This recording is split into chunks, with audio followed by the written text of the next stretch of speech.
Well, talking about longevity, Okay. do you feel with or against the Teslas going the distance? Do you think that if you bought a Cybertruck today for what are they going for? 62? Don't look it up. It's fine. Okay, say you spend 72,000 on like the fully equipped truckster or not truckster Cybertruck. Yeah. Will that Cybertruck go 100,000 miles? I don't know. I mean, because the way they're pitching them is you don't need another car again for a long, long time. Yeah. Like the rest of your life, unless you crash it. I would buy the F-150 Lightning that just came out before I'd buy the Cybertruck, but Because it looks cooler. it looks cooler. Charmaine, can you pull the Lightning up? The Ford F-150 Lightning. I haven't Yeah, seen it's this. the brand new one. The old ones are like a hot rod truck, but these are. It actually, you open the hood and it's got a frunk. Wow. So it's. So where's the engine underneath in the It's. middle? I mean, it's fully electric. Oh, that's right. Fully It's looking me electric. at it. Yeah. Where's the engine? But my problem with them is I drive last week. I drove the truckster. I went to Charleston, to Myrtle Beach, back to Florence all in one day, and I cannot do that in an electric car. They just don't have. And it the takes you distance. at least 50 minutes to get like a quarter tank, right? Or even like a half tank. Yeah. If you call it a tank, Yeah. a charge. Recharge. Yeah. Yeah. That's my. This is the Yeah. This is the Lightning. It looks Yeah. just like an F-150. It basically does. Yeah. So I saw those. I can't remember the name of them, but they had these like electric concept trucks out in like 2016, Yep. and they were Renault. Okay. Do you remember Renault?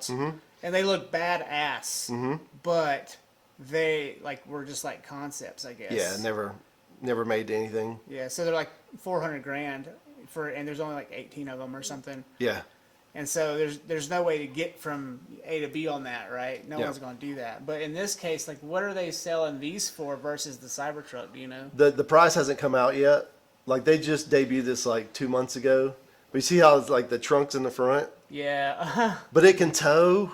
It can tow just like a regular truck, and it actually has an onboard generator in the back. Like you can plug your house into it, like 220, Well, I and mean, run your house off the truck. that's kind of interesting that's where we're going. You know, so power goes out. Well, just plug the truck in. Yeah. And everybody's good. TV's back on. Internet's back on. Until the battery goes dead in the truck. But Wonder how long that would last. yeah. But I mean, you cannot deny the power, the instant power of electric cars. With that, I know they've taken the Mach-E, the Mustang Mach-E. They're out now. Mach-E. Yeah, it drives me crazy they named it a Mustang because it's not a Mustang, it's an SUV. That's my major problem with it looks like a really cool car. Why is everything going so manila? Like I don't know. So, even go ahead. Oh, I just saw it. You can see it's Oh, she was just reacting. Yeah. She was like, "Ew, yeah, that's a Mustang? Bullshit." yeah. That looks like a Tesla. It does look like a Tesla. They're copying. It's a really cool car, and they souped one up. Von Gittin Jr. took one and all-wheel drive. I think you can do all-wheel drive burnouts. Is how much power it has. Well, yeah. But- I mean, they're doing 0 to 60 now in like 2 seconds, Yeah. aren't they? Which, in my opinion, seems really dangerous. I've done a burnout with you. Mm-hmm. Okay. Oh, you haven't been since it's fast. So behind Crown Cinema. yeah, Back in the Yeah. 90s, and it had its own level of danger. yeah.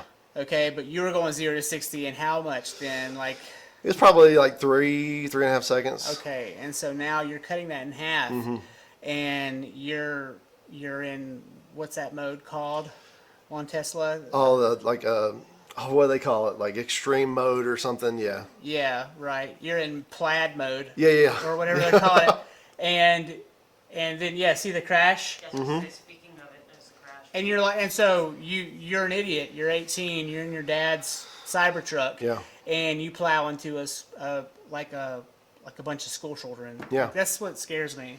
Yeah. Because you're not going to stop as fast as. I mean, the braking technology has come a long way too. But are they smart enough to go? There are children right there. No. I mean, our new van has auto braking, like it has the Smart Cruise or whatever, which I do like Yeah. because it'll go to a complete stop if you run up on traffic. It's like babysitter mode. It is, You know. but it doesn't react like to speed up as fast as I would like, as fast as a human can. Like you go past somebody, it's like 1, 2, 3, and finally catch up. But meanwhile, everybody's coming behind you, which can cause a wreck. You know, you get over to go, and it doesn't pick up. That's what. But it's got lane. And you're used to punching it. Yeah. And so You just go, and it just takes. It's slow to react, I guess you would say. what is your favorite vehicle to date right now? At this point, Like if I was going to buy a new car or any car. let's say any car right now, but then we'll say of the new. Goodness. If I was going to go like unlimited budget, Yes. Would you go hyper exotic or would you? I don't know if I would go hyper exotic. I mean, I would like to drive a Lamborghini just to see. Yeah, but you'd But- be like, all right, that's fine. Yeah. Next, and Yeah. yeah, just for $1,000. If I was going to buy a car, probably one of the coolest cars right now that I think like street track, the Shelby GT350 is really cool. It's not supercharged. It's just Is naturally that aspirated. a new model or? It's been out since like 2016. I believe there was one of those guys. He had a Shelby out at the last Road Atlanta I was at, and he stood out like a sore thumb. Yeah. You know. They're really good track cars Yeah. that you can drive on the street. The GT500 is cool, but you can't get it in a manual. It's true like dual clutch, paddle shift. I feel like they're really at home on an oval track, but when I watch them in the circuit tracks, they're heavy, man, and they're like Yeah, the GT500s are, yeah. and they're topping like Yeah. they look like an SUV almost cornering, and you're like, whoa. When the GT350 came out, it was the first time that the Mustang was able to beat the M3 Wow. in forever.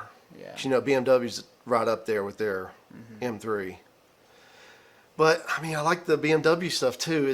I like so many cars. It would be such a tough decision. I have a bias towards BMWs. I don't like them. Why? I don't like the people in them a Yeah. lot of times. I got that bias called Corvettes. The Corvettes are just, yeah. I would not buy a Corvette because most of the time, the type of people that drive them. My dad used to say, one day I'm going to get a Corvette. Yeah. You know, and he never got a Corvette, Yeah. right? Because they're expensive and you know, Yeah. he didn't really know his way around them either. So, And they're not feasible for a daily driven car. And especially when you're a retired school teacher. yes. Like, good luck. And getting in and out of, and because your dad was a big guy. And The new ones are really nice. that's the first Corvette that I would consider owning. Well, I mean, they're basically in that same level. They're exotic, right? Yeah. At that point. But you can get in for like $75,000. You don't have to spend $250. Like Banana you're- yellow. yeah. You're going to be riding But- around with the top down. Yeah. Everybody's going to think you're a prick. Mm-hmm. No matter what. That's the only reason I wouldn't buy it. I got a buddy that loves Corvettes. And I was like, I wouldn't buy one just because of the type of people that drive them. How are you, like, not succumbing to the pressures of Porsche ownership? I mean, Monica would love to have a Porsche, I bet. but I mean, there's not, you know, I mean, there's a real craze around them. yeah, Even the old shitty ones. yeah, And it seems like everyone, that's when you've moved on up, is when you're in the Porsche. yeah. You've made it, Yeah. quote unquote. You David Duchovny. Yeah, All of a I'm afraid sudden. I'd have to start wearing a polo shirt, which I don't like wearing polo shirts. Just all black V-neck. You're Yeah. good. Yeah. So it's just they're amazing cars. I just don't know. I'm not that type of person. I'm more of a muscle car. So you know I do Porsche Club Ride Yeah. videos and stuff. And what's really funny is when I'm in the Porsche, either with Jerry or with someone else, Mm-hmm. there's always like a swarm of Mustangs chasing us. Yeah, Like, they're trying to prove themselves. I well, like guess. that, we'll be on Cherry Hollow or going up towards Mm-hmm. the Dragon's Tail, and it'll be like 11 Porsches, and then behind them are like 6 or 7 Mustangs that just decide to tag along. Yeah, And, you know, no one's passing anybody up there, right? Mm-hmm. But they're keeping up and everybody's smiling ear to ear. But I just think it's funny how there's like this competition that you see between the country boys Yeah. and the polished old men, the gentlemen, yes. right? Mm-hmm. I think it's almost like, oh, I can outrun a Porsche type thing. Yeah, I think, honestly, they probably can on straightaway. yeah, straight up drag race probably can, but The Porsches, they'll be like, okay, well, we're going to go and they get into the Dragon's Tail or wherever, some road like that, like Highway 9, and you'll see them, they're like, okay, now keep up. And Yeah. boom, boom, boom, boom, boom, and the Mustangs are like, ooh. Yeah. And they get weird. Yeah. I mean, it's a completely different car. I mean, Yeah. the Mustang, you go to any drag strip in the U.S., there's going to be at least 20 Mustangs there. Just because they make such good drag cars, especially Fox bodies. Even Chevy guys, they'll take a Fox body and put a Chevy motor in it and go drag racing because it makes such a good drag car. It's just Seems weird to have a Ford with a Chevy motor in it. that's like sticking a dagger in my heart, but Would you do it? I would not do it. But I mean, if it's what is it, a 350? No, they go with the new LS motor, which is what's in the Tahoes and Suburbans because they're plentiful. You can pick them up cheap and they make good power and Well, they're pulling a Suburban, yeah. and so at the drag strip, is that what they do? Do they put the Suburban engine in for the dragging? Yep. And so basically, you're trying to pull what was it, 800 pounds, but you're now in a Fox body, That's 3,000 pounds. 2,800 pounds, Yeah. 3,000 pounds. So all of a sudden, you're doing what, 8 seconds? Easy. I mean, in an eighth mile, yes. But I mean, you can get an LS with a cam swap. You can get 500 horsepower easy, just with changing the cam out. Because I mean, they come with a cam to pull a Suburban, Yeah. which is for torque. You put a cam in that's going to make horsepower, and you're making 500 horsepower just like that. When is it too much torque? I mean, really, for the street, anything above 500 horsepower is too much for the street, unless you're just in a. Well, just for performance on the drag strip, though. I mean, drag strip. Because too much torque and you're Vin Diesel, Yeah, you can. and that looks cool on the movie, but Yeah. it's super inefficient. It is. Yeah, if your wheels in the air, you're not. No, you're just looking like a dork. But then it comes to car setup because I mean they got like these drag cars and stuff now.